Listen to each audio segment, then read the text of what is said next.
tu te sens dans la présence du Seigneur? Ouais. Est-ce que tu te sens véritablement dans la présence du Seigneur? Amen. Amen. Si c'est le cas, acclame le Seigneur Jésus-Christ. Alléluia. Nous rendons gloire à Dieu, la grâce qu'il nous accorde. Ce matin, nous allons continuer la suite de notre thème qu'on avait, le nouveau thème, le nouveau sujet que nous avons abordé le dimanche passé concernant le tabernacle et le message prophétique qui traite. Alléluia. Le tabernacle et le message prophétique qui traite. Gloire à Jésus-Christ. Alors, chers bien-aimés, dimanche dernier, nous avons évidemment entamé un nouveau sujet, un nouveau thème à développer, sinon que Dieu nous permettra jusqu'à ce que nous le finissions, qui était donc le tabernacle de Dieu et le message prophétique qui traite, voilà, qui a pour nous, les croyants chrétiens. Le tabernacle de Dieu et le message prophétique qui a pour nous. Amen. On avait parlé donc, entre autres, de l'importance du tabernacle.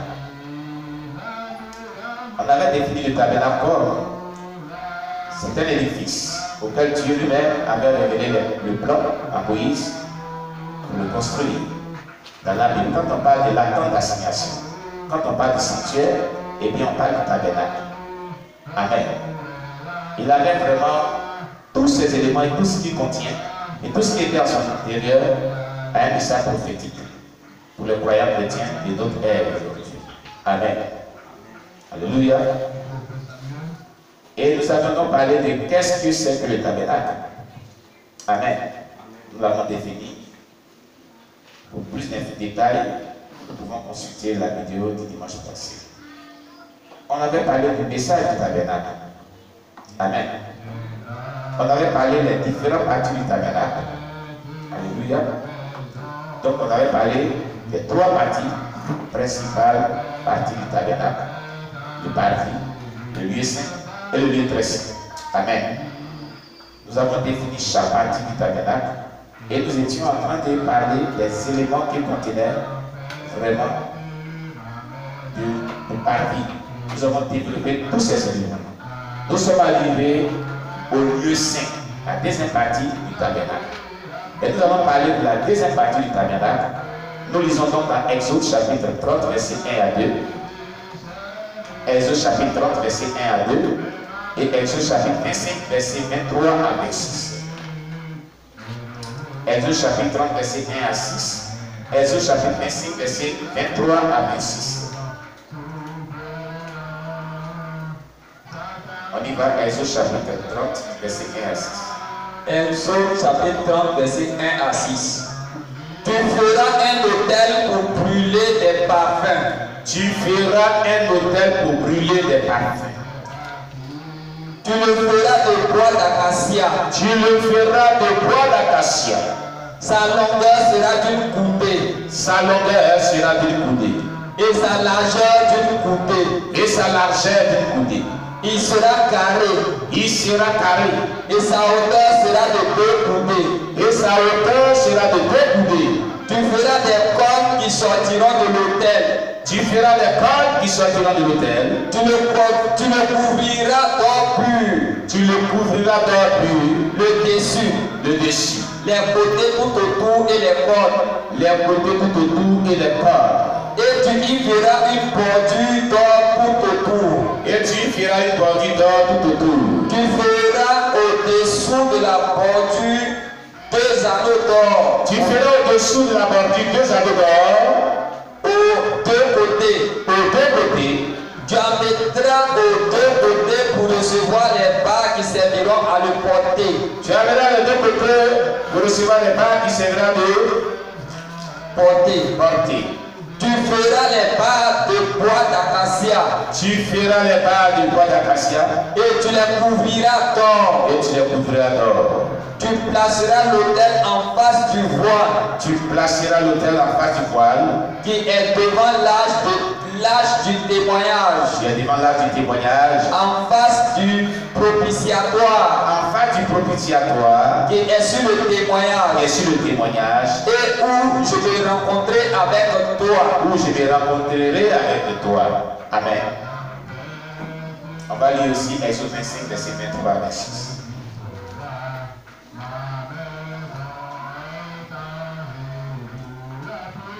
Exode chapitre 25, verset 23 à 26.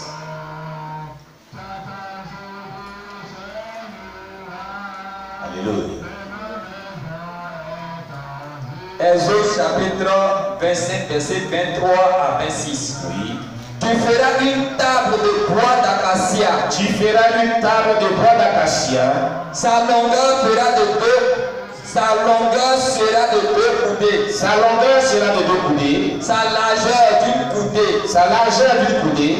Et sa hauteur d'une coudée et demie. Et sa hauteur d'une coudée et demie. Tu la couvriras d'or pur. Tu la couvriras d'or pur. Et tu y feras une bordure d'or tout autour. Et tu y feras une bordure d'or tout autour. Tu y feras à l'entour un rebord de 4 doigts sur lequel tu mettras une bordure d'or tout autour. Tu y feras à l'entour un rebord de 4 doigts sur lequel tu mettras une bordure d'or tout autour. Tu feras pour la table 4 anneaux d'or. Tu feras pour la table 4 anneaux d'or. Et tu mettras les anneaux aux 4 coins qui seront à ses 4 pieds. Et tu mettras les anneaux aux 4 coins qui seront à ses 4 pieds. Amen. Amen.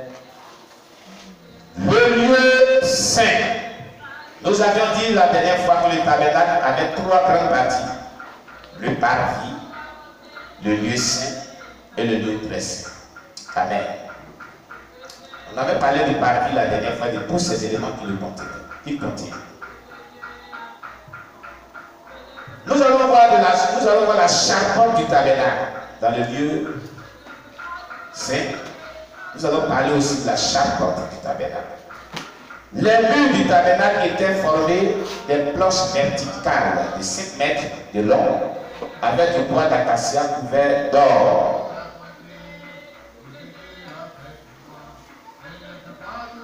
Amen. Le bois représente ici la nature humaine et l'or, la nature divine. Ces planches représentent chaque croyant qui ensemble forme l'Église prophétiquement. Amen. Qui est le corps du Christ. Amen. Les planches sont soutenues par 5 barres. 4 d'elles étaient à l'extérieur et la dernière à l'intérieur des planches. Les barres extérieures représentent les fondements bibliques qui unissent les chrétiens dans Actes chapitre 2, verset 42. Nous allons lire Actes chapitre 2, verset 42. Les fondements qui unissent, les fondements bibliques qui unissent les chrétiens dans Actes chapitre 2, verset 42. Actes chapitre 2, verset 42. Actes chapitre 2, verset 42.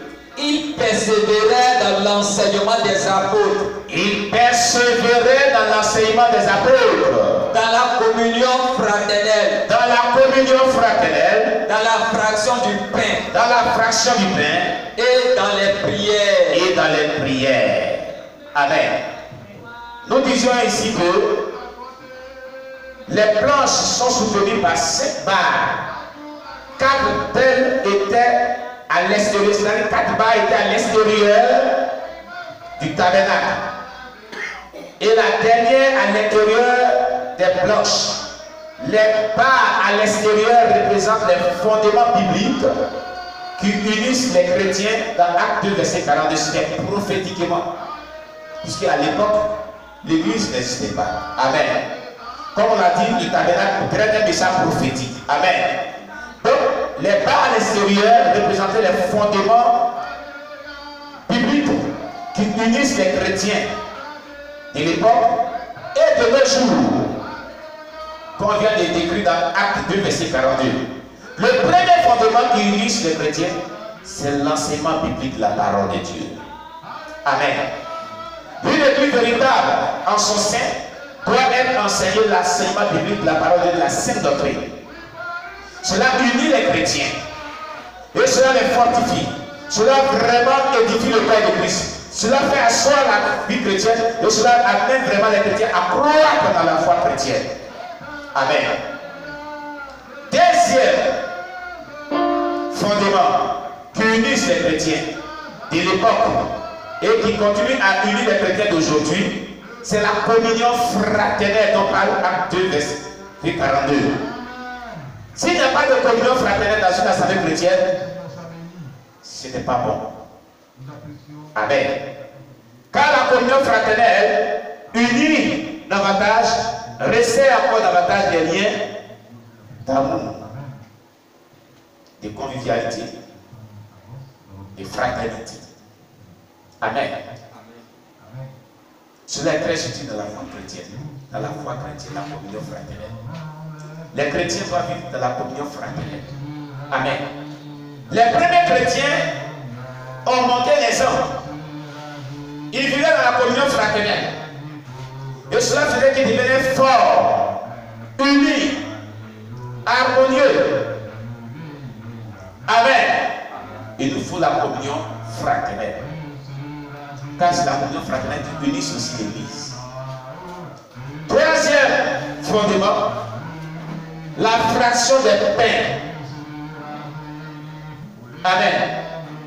Partager la nourriture ensemble. La fraction des pains. C'est-à-dire, à l'époque, les premiers chrétiens, ils partageaient la nourriture ensemble. De nos jours, il faut avoir vraiment l'esprit de partage. Il ne faudrait pas être méchant. Il ne faudrait pas être égoïste. Il ne faut pas vraiment vivre dans l'égocentrisme. Amen. Il faut avoir un cœur qui partage. Les chrétiens partageaient la nourriture ensemble. Amen. Nous devons partager notre nourriture ensemble. Nous ne devons pas vraiment la nourriture. Mais ce que nous pouvons vraiment partager avec nos bien-aimés, nous pouvons le partager. Amen. Quand un bien-aimé est dans un besoin, il faut l'assister. Selon qu'on peut. Amen. Selon qu'on a vraiment à notre disposition, il ne faudrait pas le laisser. Pas qu'on peut vraiment l'aider et on le regarde sans pouvoir l'aider, c'est un péché. La Bible dit que celui qui peut faire le bien ne le fait pas comme un péché. Amen, amen. Tout ceci contribue à la sanctification. Tout ceci aussi est le débrouillement. Tu peux être bien débrouillé, mais si tu ne partages pas, tu n'es pas libéral qui est péché. Tu rates le ciel. Tu rates le ciel. Si la personne, tu ne pourrais pas être enlevé. Il y a des pasteurs, il y a des chrétiens, il y a des responsables d'église, il y a des frères et sœurs en Christ qui n'ont pas vraiment l'amour de pouvoir partager cette vie. Ils veulent toujours recevoir, mais ils ne peuvent pas aussi. C'est pas bon. Alléluia. Dieu l'a démontré dans la vie des chrétiens, des premiers chrétiens qui faisaient la fraction des pains, qui partageaient la nourriture ensemble. Amen. Et on a vu dans l'histoire d'Ananias et Saphira, les chrétiens vendaient tout ce qu'ils avaient, ils envoyaient ça au milieu des apôtres, et les apôtres partageaient, il n'y avait pas d'indigents au milieu d'eux. C'est dans cette optique que Ananias et Saphira ils ont vendu, mais ils ont retenu l'argent. Voilà pourquoi Dieu les a frappés. Parce que cette manière d'agir n'était pas bonne. Tous ceux qui étaient là n'avaient pas cette manière d'agir, n'avaient pas cette mentalité. Dieu ne voulait pas que les gens aient cette mentalité au milieu de son peuple. Aujourd'hui, il y a des chrétiens qui ont la mentalité d'Ananias et Saphira. Il ne faudrait pas avoir cette mentalité. Amen. Il faut partager ce qu'on peut partager avec celui-là qui est dans le besoin. Amen. Il ne faudrait pas voir ton frère ou ta soeur qui est dans le besoin et tu es à mesure de pouvoir lui apporter l'aide que tu peux et tu regardes la personne et tu ne lui apportes pas l'aide. Dieu n'en veut pas. Tu comprends? Dieu n'en veut pas dans le corps de Christ. Il n'en veut pas. Il veut que tu partages ce que tu as avec tes semblables. Alléluia. Que le nom de Dieu soit béni. Quatrième fondement qui unissait les chrétiens, c'était la vie de prière. Il y a quelqu'un prié ensemble là, acte 2, verset 42.